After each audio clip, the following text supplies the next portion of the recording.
মানুষের সমাহার।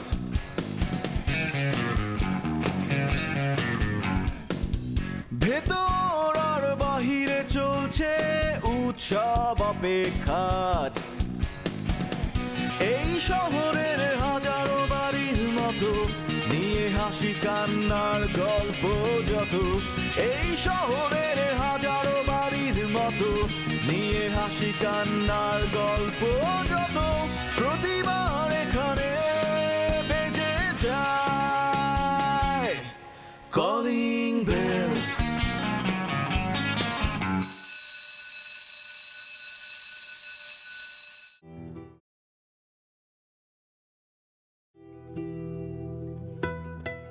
না অনেক কাজ হয়েছে, চলো এবার বাইরে কোথাও আমরা একটু বসি। বাইরে এখন? হ্যাঁ মানে কাজ করতে করতে এক নাগারে তখন কাজ করে যায়, হ্যাং হয়ে গেছে। না মুড নেই মিস্টার আমিন। ঠিক আছে তাহলে হয়তো কাজটা অফ করে একটু আড্ডা মারি। এক নাগারে এতক্ষণ কাজ করলে তো সবকিছু হ্যাং হয়ে যায়, তাই না? আচ্ছা ঠিক আছে, আমরা এখানে বসে কথা বলি। আপনি অনেক ওয়ার্ক লাভার না? কাজ পছন্দ করেন, সারাক্ষণ কাজের মধ্যে থাকেন, টুকটুক টুকটুক করে এটা সেটা করিয়ে যাচ্ছেন। এর বাইরে কি আর কোনো কিছুই নেই আপনার জীবনে? কাজ ছাড়া আমার লাইফের আছে কি বলুন? বাসায় গেলে মা মায়ের মতো বিজি তার সংসার নিয়ে, সবাই সবার মতো লাইফ নিয়ে বিজি, আমিও কাজ নিয়ে ব্যস্ত। আর সবচেয়ে বড় কথা হচ্ছে বাসায় সবাই মানে যতক্ষণ থাকি বিয়ে বিয়ে বিয়ে করে আমার মাথা নষ্ট করে ফেলে, তার থেকে কাজই ভালো। আপনি তো চাইলেই একটা বিয়ে করে ফেলতে পারেন, তাই না? আমি বলাটা যতটা সহজ, করাটা ততটাই কঠিন আমার জন্য। আপনি তো জানেন আমার লাইফে কি ঘটে গেছে, তারপরে অবশ্য বিয়ে করার মতো সাহস সঞ্চয় করতে পারছি না আমি। আপনার লাইফে কি বা ঘটেছে? কোনো কিছু ঘটেনি, বরং ভালো হয়েছে। এরকম একটা লোকের সাথে যদি আপনি সারাটা জীবন থাকতেন তাহলে কি অবস্থা হতো আপনি? আমার মনে হয় পৃথিবীর তাবৎ পুরুষকে একই রকম না ভেবে একজন মনের মতো কাউকে বেছে সামনের জীবনটাকে এগিয়ে নিয়ে যান। লাইফটাকে বড় করার কি মানে? আমার বিশ্বাস হয় না কাউকে, সরি। হ্যাঁ, বিশ্বাস করতে বলছি না, ফরচুনের উপর ছেড়ে দিন। ভাগ্যই জানে যে কি হবে কি না হবে, সেজন্য তো রিস্ক একটু নিতেই হবে, তাই না? আমার সাথে তো আসলে খারাপটাই হয়েছে, তাই রিস্ক নিতে চাচ্ছি না। এসব কথা ফিল্মি ডায়লগেই ভালো লাগে মিস্টার আমিন। বাস্তব জীবনে আসুন, দেখুন দুনিয়াটা কত কঠিন। আচ্ছা আমরা কাজ শুরু করি। সরি প্লিজ, মানে অনেক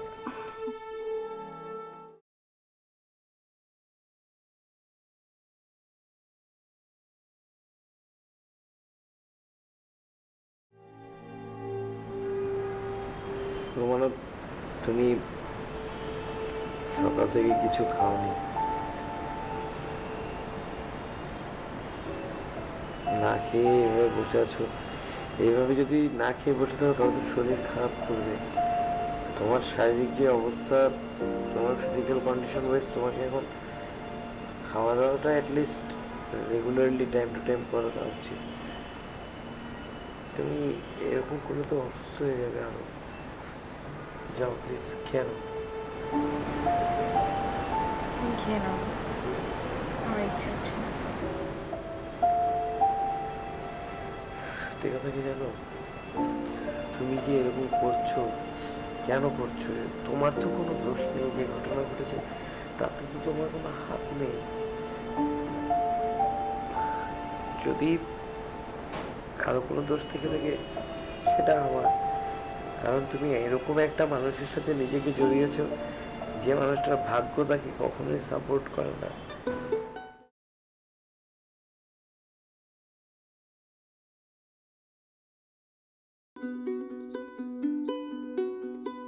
না বসেন বসেন। তো মেহেদী সাহেব কি অবস্থা, ব্যস্ত নাকি? না স্যার, খুব একটা বেশি না স্যার। কাজ চলছে, কোনো সমস্যা হচ্ছে না তো? স্যার কোনো সমস্যা হচ্ছে না। আর স্যার যে কোনো সমস্যা হলে আমি তো স্যার আপনার কাছে ছুটে যাই, তাই না স্যার? না তা তো জানি তো, আপনি সমস্যা হলেও যান না হলেও যান। মেহেদী সাহেব, এই যে আমরা অফিসটা, যে আমাদের যে অফিস, এটা কি শুধু অফিস? কিন্তু অফিস ভাবলে তো চলবে না, পুরোটা একটা বাগান। বাগানে অনেক ফুল থাকে।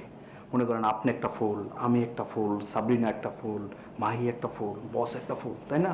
এর মধ্যে সবচেয়ে সুন্দর একটা ফুল থাকে, থাকে না? আর সবচেয়ে সুন্দর ফুলের মধ্যে সবচেয়ে বেশি কাঁটাও থাকে। ওই ফুলটারে জয় করতে হয় কিভাবে জানেন? হয় কাঁটাগুলো ভেঙে ফেলতে হয়, না হয় কাঁটাগুলোকে অতিক্রম করে ফুলটাকে ট্যাপ করে নিতে হয়। কিন্তু ওইটা কোনো কথা না, আসল কথাটা হইলো ওই ফুলের মালিকটাকে। মালিকটাকে মালিকটা হলো যে প্রত্যেকদিন সকালে উঠে ওই ফুলের ওই গাছটার মধ্যে পানি দেয়, সার দেয়, মানে ওটা যত্ন করে রাখে, তাই না? আর ওই ফুলটাকে যদি কেউ নিতে চায়, তখন মালিক কি করে? কি করে? ওই ফুলের উপরে বিষ স্প্রে করে দেয়, বিষ। স্যার এতক্ষণ পর্যন্ত কিন্তু বিষয়টা ঠিক ছিল, হঠাৎ করে স্যার ফুল মালি বিষের স্প্রেটা স্যার কেন ঢুকলো? আমার মনে তো স্যার কোনো কষ্ট নাই স্যার। হ্যাঁ, আমি স্যার আত্মহত্যা করতে পারবো না। আপনি কি স্যার আত্মহত্যা করবেন? আপনি জানেন স্যার, আপনার দিকে স্যার অনেক স্বপ্ন কিন্তু আপনার প্রতি কিন্তু তৈরি হয়ে গেছে স্যার, অনেক স্বপ্ন স্যার। স্বপ্ন? আরে ভাই, আমি স্বপ্নটা দেখবো কিভাবে? দেখার তো কোনো একটা ওয়ে লাগবে। আমার ইদানিং স্বপ্নগুলো সবসময় দুঃস্বপ্ন পরিণত হচ্ছে। প্রত্যেকদিন সকালে উঠে একটা দুঃস্বপ্ন দেখি। আমি কি করব, আমি কিছুই বুঝতে পারছি না। আচ্ছা মেহেদী, একটা সত্যি করে কথা বলবা? জি স্যার। তুমি কি সাবরিনারে পছন্দ করো? কোন সাবরিনা স্যার? স্যার আমি আপনার একটা কথা বলি, সাবরিনা মাহি এই অফিসের যত সম্ভব অফিসের কাজের বাইরে আমার তাদের সাথে কোনো রিলেশন নাই। আমার কিন্তু এই যেগুলো করতে করতে স্যার প্যাঁচ লেগে যায় স্যার। প্যাচ না ভাই, আমার জীবন জীবন পুরাটাই হচ্ছে প্যাচ লেগে আছে। আমি প্যাচটা ছুটাইতে পারতেছি না, সব প্যাচ প্যাচ প্যাচ। সমস্যাটা কোথায় জানেন? এই যে ওর সাথে আমি একটা প্রেম করতে চাই, প্রেমটা লাগে লাগে না, লাগে লাগে না, ছুটে যায়। কারণটা কি জানেন? তুমি তুমি তুমি যেভাবে ডিস্টার্বটা করো, আমি তো কিচ্ছু মানে জোড়া লাগাইতে পারতেছি না। স্যার আমি ডিস্টার্ব করি? হ্যাঁ, আচ্ছা স্যার, আপনি স্যার অফিসে কেন আসেন, আমি কেন আসি? আমরা অফিসে আসি চাকরি করে, হ্যাঁ? অফিস আমাদেরকে বেতন দেয়। প্রত্যেক দিন এসে যদি আপনি আধা ঘন্টা করে সাবরিনার সাথে যদি টাইম পাস করেন, তাহলে কি আপনি জানেন আপনি সপ্তাহে 3 ঘন্টা সময় এখানে দিতেছেন, মাসে দিতেছেন আপনি 13 ঘন্টা, বছরে দিতেছেন 156 ঘন্টা। আমরা স্যার প্রত্যেক দিন কাজ করি 8 ঘন্টা করে। এখন 156 যদি আমরা 8 দিয়ে ভাগ দিই, তাহলে ব্যাপারটা কি দাঁড়াতেছে? 19.5 দিন। 19.5 দিন, অলমোস্ট আপনি 19.5 দিন কাজে ফাঁকি দিতেছেন স্যার। স্যার টাকাটা স্যার হালাল করে খান, আপনি তো স্যার হারাম টাকা খাইতেছেন স্যার, অফিসের টাকা স্যার। এটা কোনো মানে হইল sir? You are so much brilliant. আপনি এত মেধাবী, আমার 1 মাস লাগলো, মানে এতদিন লাগলো আমার বুঝতে।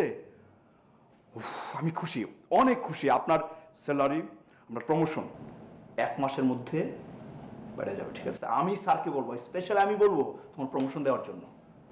আল্লাহ, তুমি এত ব্রিলিয়ান্ট, ওফ আমি মুগ্ধ।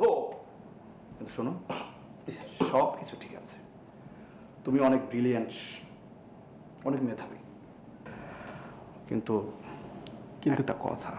কি স্যার?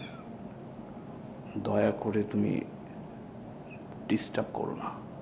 কি স্যার? ঘটনা হইতেছে, আপনি যদি আজকে আমার লাঞ্চ করেন, তাহলে আমি আপনারা ডিস্টার্ব করবো না। যদি কালকে পরের দিন লাঞ্চ করেন, তাহলে এর পরের দিন আমি আপনারা ডিস্টার্ব করবো না। ধরো মিয়া, এটা কোনো কথা বললা তুমি? খাওয়ার জন্য, লাঞ্চের জন্য তুমি এই কাজ করতেছো? চলো আমি তোমার খাওয়ামো, সমস্যা নাই তো। আরে দূর, চলো।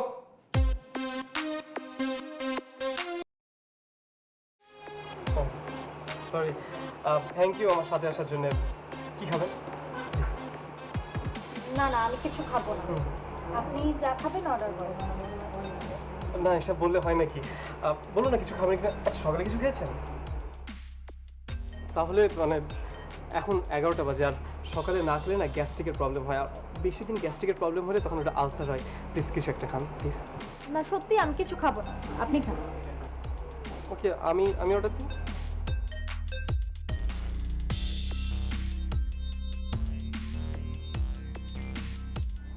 আচ্ছা ওই beef with vegetable and mushroom এটা এখানকার ফেমাস মানে সবচেয়ে স্পেশাল ডিশ। বিশেষ করে যে বিফ ভেজিটেবল মাশরুম কম্বিনেশনটা মানে এটা ওয়াও ইউনো।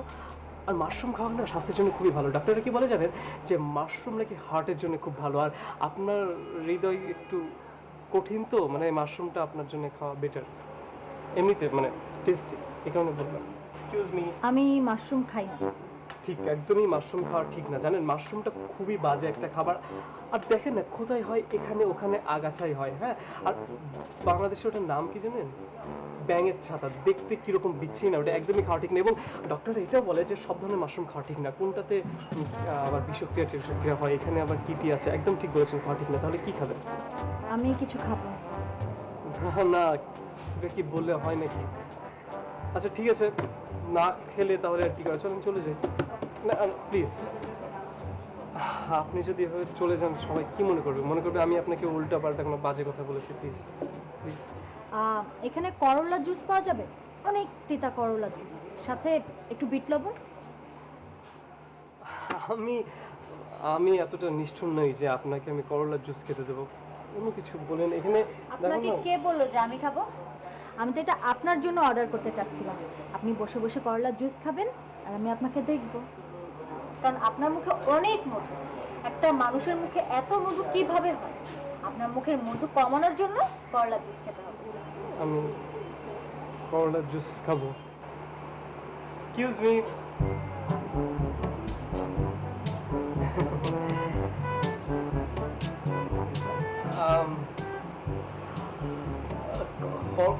করলার জুস হবে?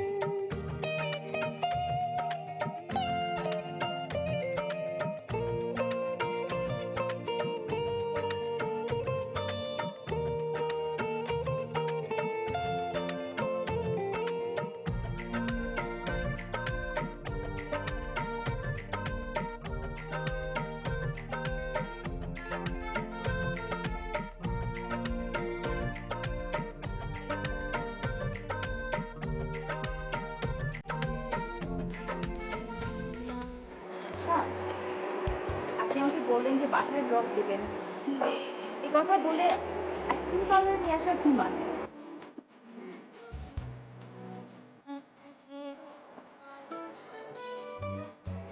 আমি আসলে তোমাকে কিছু বলতে চাচ্ছি না, সেই জন্যই এখানে নিয়ে আসা। কিছু বলতে চান? আজকে আমরা সারাদিন একসাথে অফিসে ছিলাম, কত কাজ করলাম, সেখানেই বলতে পারতেন। সব কথা কি আর সব জায়গায় বলা যায় না? মানে যে কথাগুলো অফিসে বলা দরকার সেগুলো আমি অফিসেই বলেছি। ঠিক আছে, আমি এখন যেটা বলতে চাই সেটা বোধহয় অফিসে বলতে পারছি না। বলেন।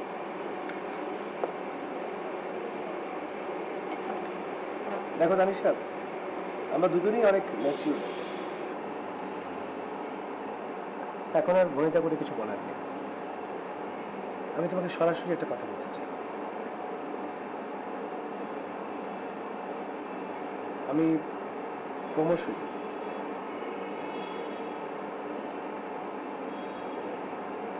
তোমার প্রতি অনেক অনেক বেশি ইনভলভ হয়ে যাচ্ছি। ইনভলভ মানে? আসলে আমার ইমোশনস গুলো, আমার ফিলিংস গুলো সবকিছু আপনাকে ঘিরে। সত্যি কথা বলতে কি, আই কান্ট কন্ট্রোল মাইসেলফ। আমি আমার প্রতি আমার নিয়ন্ত্রণ হারিয়ে ফেলেছি।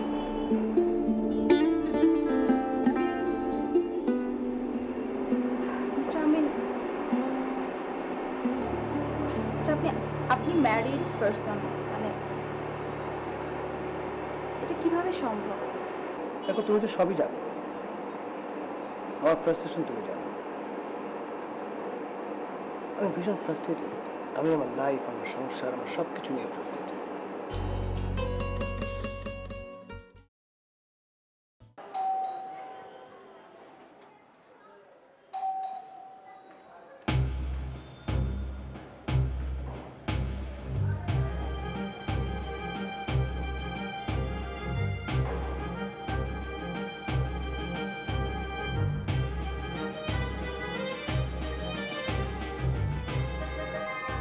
কটা বাজে এখন? কালকে দেয়াল করে নেবে, কালকে দেখি তোমার টাইলার দিচ্ছে।